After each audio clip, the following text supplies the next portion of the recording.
салому дуруди бепоён нисори якояки шумо буд мухлисон ва тамошобинони азизи барномаҳои телевизионӣ Баҳористон.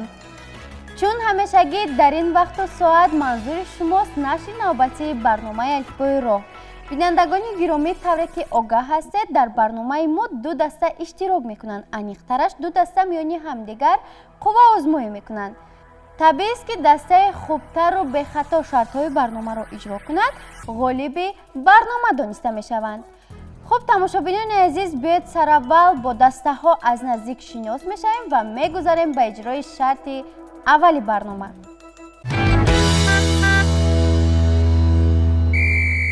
ман гадои воробия, сардор дастаи чароғак. офарин, бениҳоят хуб, марҳамат шумо. ман аюбов муҳаммад. хуб, шумо. ман диловарова осия. офарин, осия. ман бобомуродов абуалӣ. ман назарова марьям. бениҳоят хуб, мо бо дастаи аввал шинос шудем ва мегузарем ба дастаи дигар. марҳамат шумо. ман ашурзода маҳмудаст, сардори дастаи пиёдагар. бениҳоят хуб. ман таваккалзода муҳаммадалӣ. ман исломова сумая. ман баҳриддин беҳрӯз. ман нурова биби марьям. офарин, бачаҳо. хуб, бинандагони азиз, мо бо дастаҳо шинос шудем ва мегузарем ба иҷрои шарти аввали барнома.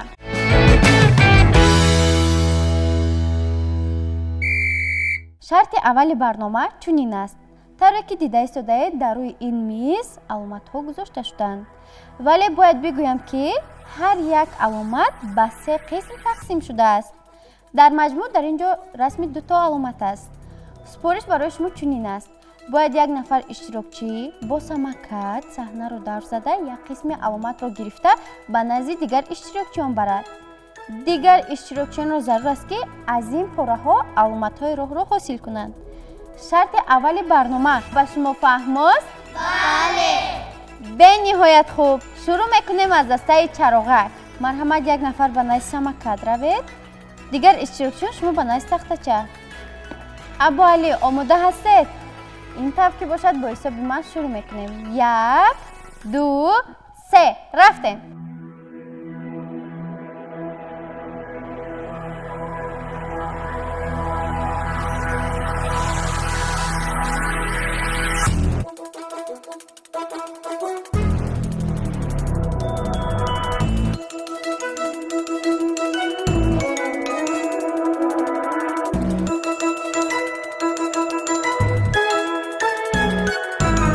як қисми аломатро мегирем.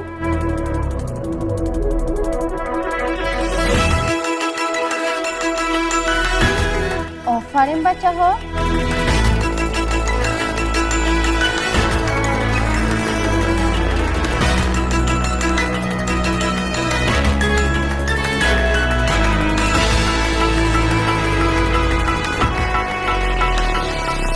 дастаи пиёдагар, шумо бо диққат тамошо кунед.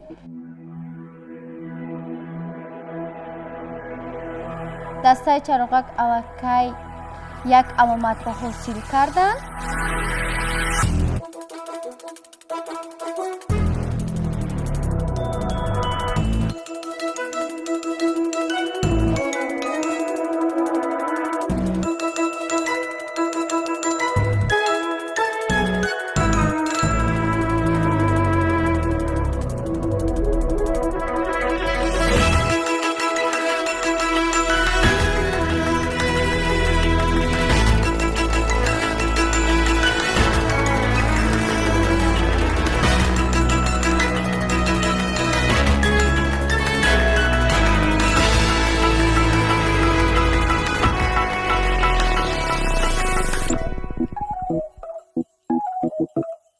бениҳоят хуб.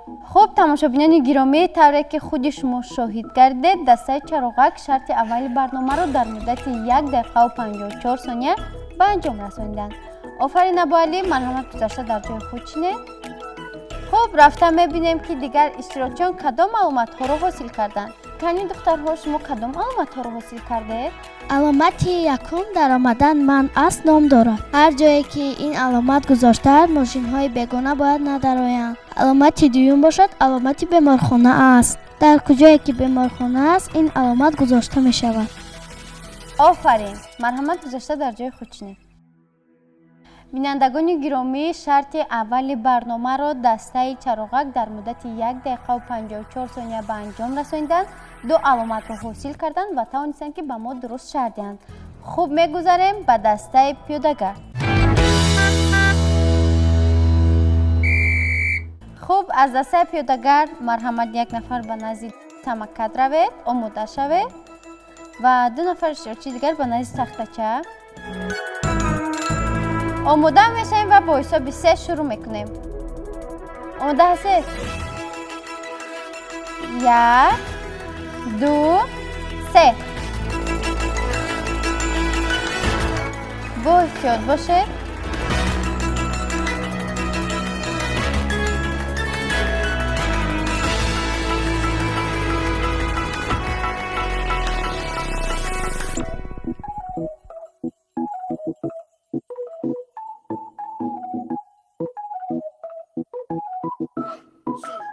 آفرین.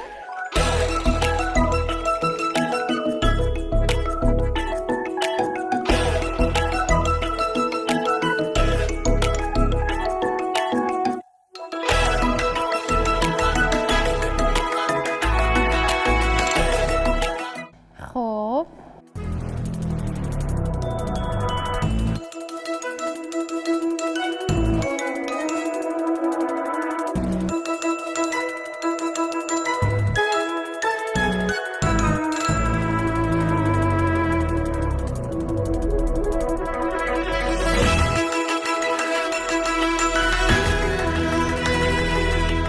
دسته پیاده‌گرد اگر خواهید قابلیت را به دست آورید پس زودتر باشید و با دقت کار خود را به انجام رسانید.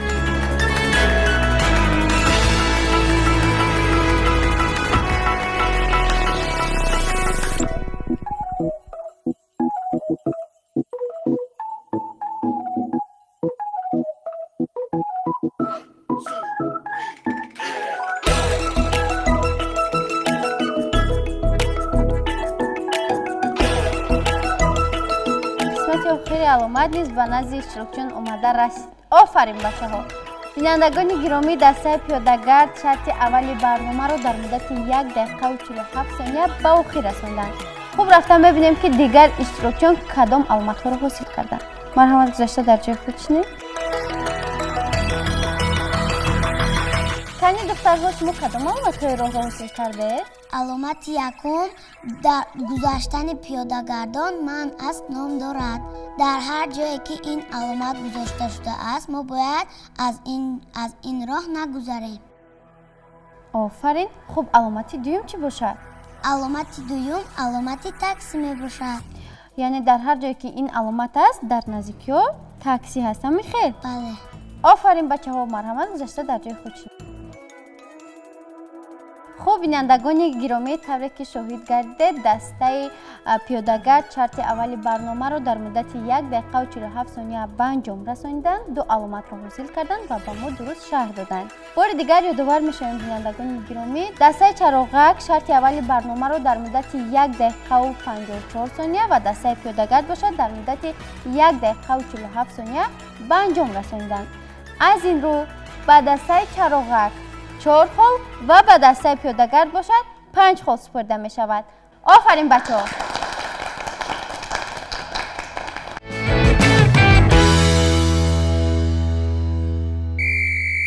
خب، رسیدیم به شرط دومی برنامه. بچه ها، شرط دومی برنامه نقل از روی رسم است. از هر دو دسته باید یک نفری آمده یک رسم را انتخاب کنید و به ما شرح دهید که در رسم کدام حالتهای حرکتی را تصویر یافته است.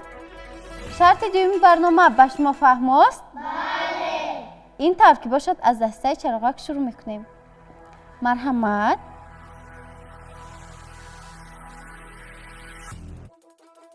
خب، یک رسم رو انتخاب میکنیم.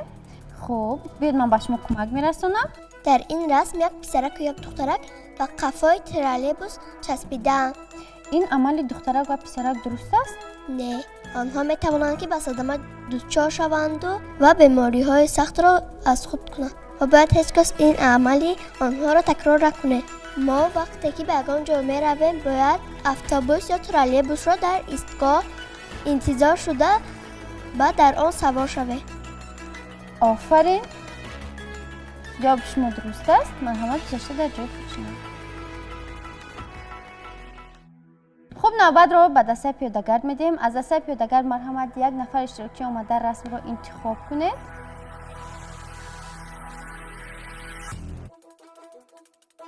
بر رسم با دقت نظر کنید.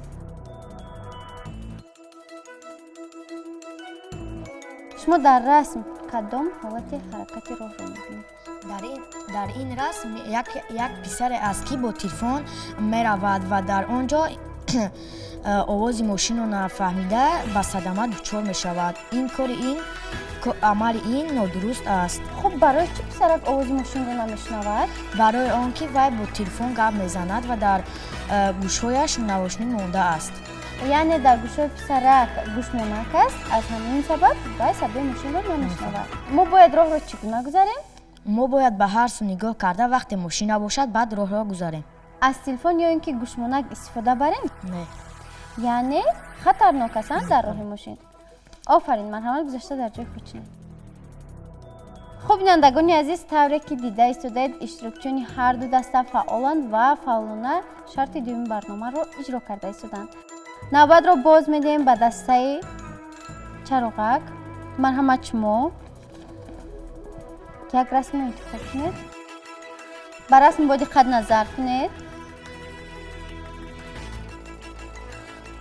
یک پسر بچه در راه ماشینگر با تو بازی دارد و او ماشین را خطردار میکند. یعنی شما گفتنی هستید که پسرک برای حرکت ماشین ها مانع ایجاد کرده ایستاده است و همزمان خودش نیز در خطر است. همینطور نه؟ بله. خب ما باید در کجا بازی کنیم؟ مثلا در یگان میدانچه یا در یگان جایی که راه ماشینگر نباشد. یعنی ما میتوانیم در میدانچه های ورزشی تو بازی کنیم. هم خیلی؟ بله. آفرین، مرحمت گذاشته در جای خود شدید. از دسته پیاده‌گرد مرحمت.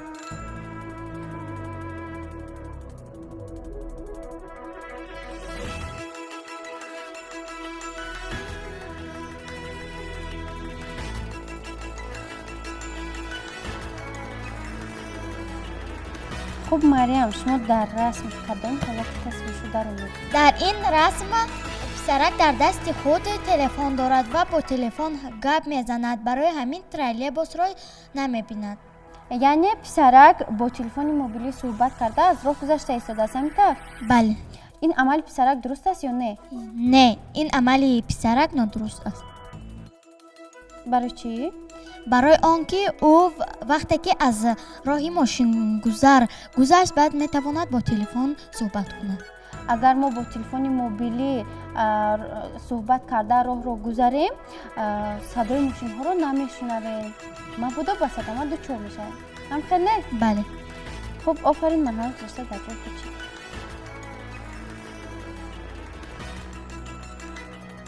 از دسته چراغک سردار دسته مرحمت باید یک رسم رو انتخاب کنید.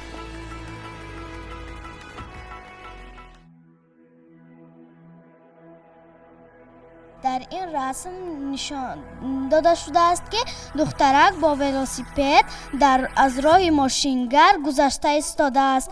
این عمل ما نادرست است. ما باید وقتی که ماشین را دیدیم از راه با ولوسیپد نگذاریم و چراغک را انتظار شویم که سبز شود. هنگامی از راه گذشتن ما باید از دوچرخه فرایم یا اینکه با دوچرخه گذاریم؟ ما باید از دوچرخه فرایم بعد از راه گذاریم. آفرین، مرحمت گذاشته در جای خود شدید. خب از دسته پیاده‌گرد مرحمت.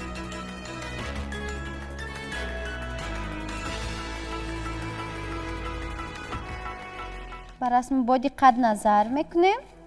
дар ин расм як духтарак ва як писарак ба ҷои он ки аз роҳи зеризаминӣ гузаранд аз болои панҷараҳо гузашта истоданд. ин амали онҳо дуруст аст? Не, мо бояд роҳро аз куҷо гузарем? мо бояд роҳро аз роҳи зеризаминӣ гузарем ё ин ки аз роҳи пиёдагард. офарин, марҳамат гузашта дар ҷои худ шинед. хуб бинандагони азиз, тавре ки мушоҳида намудед, дар шарти дуюми барнома ҳар ду даста фаъол буданд ва ҳар ду даста тавонистанд ки расмҳоро ба мо дуруст шарҳ диҳанд. аз ин ро дар шарти дуюми барнома ба ҳар ду даста панҷхолӣ супорида мешавад. офарин бачаҳо.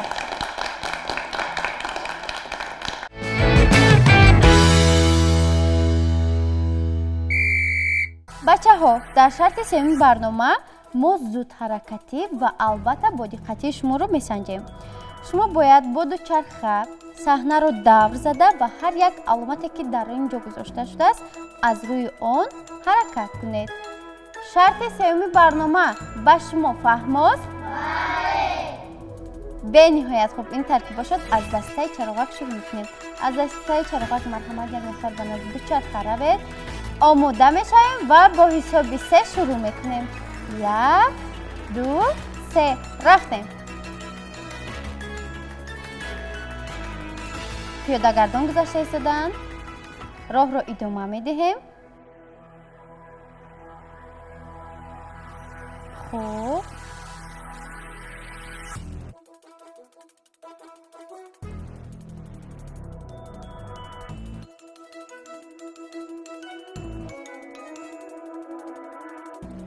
офарин.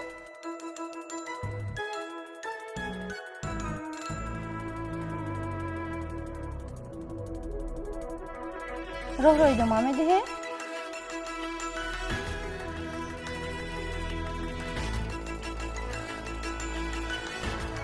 офарин. бинандагони азиз, шарти сеюми барномаро дастаи чароғак дар муддати 45 сония ба анҷом расонданд. мегузарем ба дастаи пиёдагард. марҳамат шумо дар ҷои худ шинед. аз дастаи пиёдагард марҳамат як нафар ба назди дучарха равед. омода ҳастед? 1 2 3 рафтем.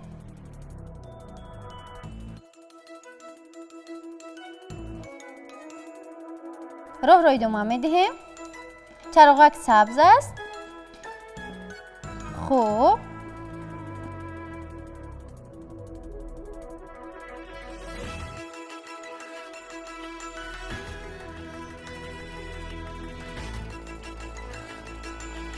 чароғак сурх аст. роҳ ҳамонро идома медиҳем.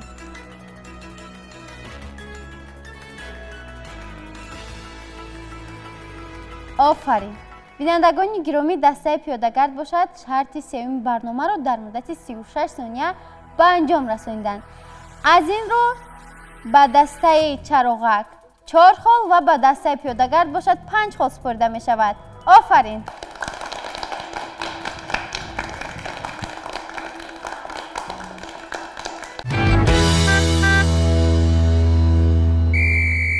тамошобинони гиромӣ, баъд аз ба анҷом расидани 3 шарти барнома, дастаи чароғак соҳиби 13 хол ва дастаи пиёдагард бошад соҳиби 15 хол гардиданд. яъне дар ин барнома ғолибият насиби дастаи пиёдагард гардид. офарин ба дастаи пиёдагард.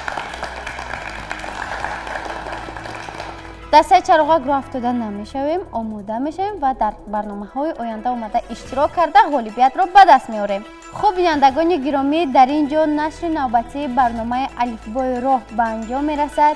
мақсади барномаи мо шинос намудани шумо тамошобинони гиромӣ бо қоидаҳои ҳаракат дар роҳ мебошад. хайр бинандагони азиз, то дидори навбатӣ. хайр.